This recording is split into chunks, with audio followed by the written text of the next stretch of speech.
Ce qui se passe en ce moment avec l'intelligence artificielle, ce n'est pas juste une petite tendance technologique de plus. Non, c'est bien plus que ça. C'est un vrai tremblement de terre pour le monde de l'entreprise et ça va à une vitesse absolument folle.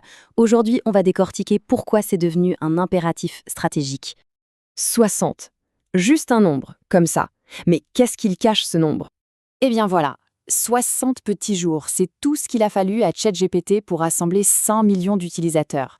Une adoption d'une rapidité jamais vue qui nous raconte à quel point l'accélération technologique est spectaculaire.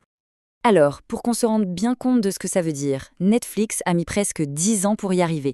Instagram, quasiment 3 ans. Même le phénomène TikTok a eu besoin de 9 mois. ChatGPT a littéralement pulvérisé tous les records. Ça montre bien l'urgence et l'ampleur de la révolution qui est en train de se jouer. Bon, on voit bien l'urgence, la vitesse folle du truc, mais maintenant, la vraie question, c'est de quoi on parle concrètement.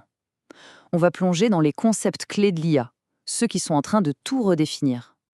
Alors, au cœur du réacteur, si on veut, il y a ce qu'on appelle les modèles de fondation. Imaginez un peu des cerveaux numériques géants qu'on a nourris avec des quantités astronomiques de données. Ils sont capables d'apprendre plein de choses de manière générale et ensuite on peut les spécialiser pour des tâches très précises. C'est la technologie de base derrière tous les outils qui nous bluffent en ce moment. Pour y voir plus clair, on peut dire qu'il y a deux grandes équipes d'IA en entreprise. D'un côté, l'IA générative, qu'on peut appeler les créateurs, elle produit du contenu, du texte, des images, du code. Et de l'autre, on a l'IA agentique, les exécutants. Eux, ils vont plus loin. Ils planifient des actions, ils utilisent différents logiciels pour les exécuter et ils apprennent au fur et à mesure pour devenir meilleurs. Ok, assez de théorie. Voyons maintenant ce que ça donne sur le terrain. Comment est-ce que ça se traduit concrètement, dans les différents services d'une boîte? Prenons la finance, par exemple. Là, l'IA, c'est pas juste un gadget. Ça change complètement la donne. On n'est plus seulement dans l'automatisation, on passe à l'anticipation. On peut repérer une fraude en direct, traiter des milliers de factures sans aucune intervention humaine et surtout générer des analyses prédictives pour mieux piloter l'avenir. Et pour le marketing et les ventes, alors là, c'est carrément une révolution. L'IA permet de créer des communications ultra personnalisées, d'adapter un site web en temps réel pour chaque visiteur et d'identifier avec une précision redoutable les prospects qui ont le plus de chances de devenir des clients. L'efficacité commerciale fait un bond en avant. Et c'est ça qui est vraiment puissant. Deloitte le dit très bien. On passe d'un mode où on répond aux besoins à un mode où on les anticipe. On devine ce que le client va vouloir, parfois même avant qu'il le sache lui-même.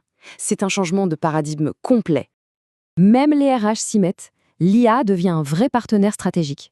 Elle peut aider à cartographier toutes les compétences qui existent dans l'entreprise, à voir où sont les manques pour recruter les bons profils, et même à construire des plans de formation sur mesure pour chaque personne. Et puis, bien sûr, le juridique et les opérations. Là, les gains de temps et d'efficacité sont juste énormes. Une IA peut éplucher des milliers de pages de contrats en quelques minutes pour y déceler des risques. Et dans une usine, elle peut prédire qu'une machine va tomber en panne jusqu'à 40 jours à l'avance. On passe du curatif au prédictif. Bon, tous ces exemples, c'est super, c'est impressionnant. Mais le vrai défi, le point crucial, c'est de passer des petites expériences isolées à une solide stratégie d'entreprise pour l'IA. Et c'est là que tout le monde se pose la même question. Ok, mais par où est-ce qu'on commence concrètement? Alors, pas de panique. On peut suivre un plan assez simple en 4 temps. D'abord, on choisit le bon outil, celui qui correspond à ses besoins. Ensuite, et c'est capital, on forme les équipes pour créer une culture de la donnée. Troisième étape, on lance un projet pilote, un test sur un petit périmètre pour mesurer l'impact. Et enfin, on s'appuie sur les résultats pour affiner le tir et déployer à plus grande échelle. Et tout ça, l'idée, c'est de l'inscrire noir sur blanc dans ce qu'on appelle un schéma directeur Data IA. C'est un plan de bataille, en fait. Il permet de s'assurer que toutes les initiatives sont cohérentes, qu'on met l'argent au bon endroit et que tout ça s'intègre bien dans la stratégie globale de l'entreprise.